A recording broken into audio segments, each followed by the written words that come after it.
Magandang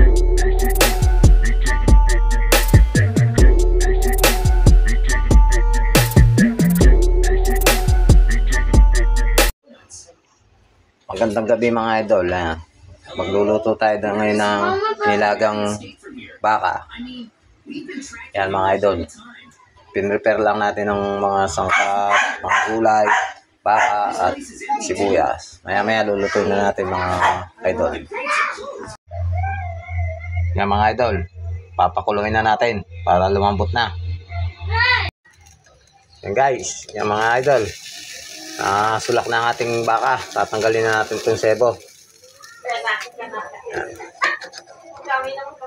Baka makakomenta naman tayong tanggalin ng sebo. Tanggalin na natin.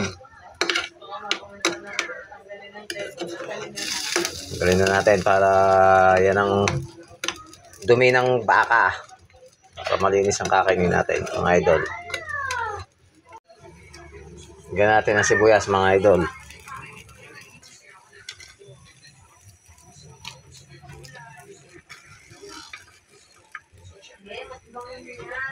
Siguro mga kalating oras natin palalambutin lang to. Yung malambot na para masarap bang kainin. Parang hindi juicy.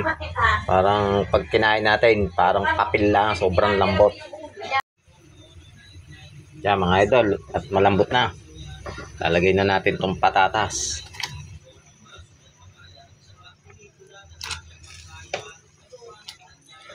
Sabay na natin din ng Baguio beans.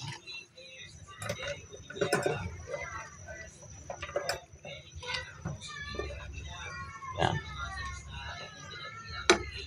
Kaya lang natin ulit ng mga kumulo, mga 5 minutes lang. Tapos lalagyan na natin yung Baguio Repolyo.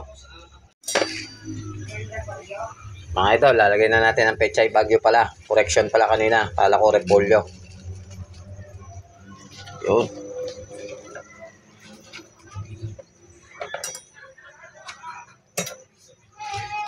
Pag lumambot na mga idol, sasangkapan na natin ng pampalasa. Sarap ng ating kakain ngayong gabi. Nilagang baka. Kailangan kasi ng sabaw ng misis ko kasi nagpapadede siya ng baby. May anak kasi kaming maliit. Kaya kailangan laging sabaw ang inuulam para magkagatas baga. Yun. Yung mga idol, sasangkapan na natin ng magic para nasarap. Lagyan din natin ng MSG.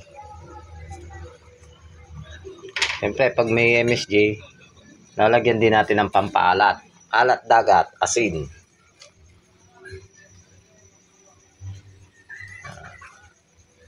Matikman nga aring luto natin nga rin.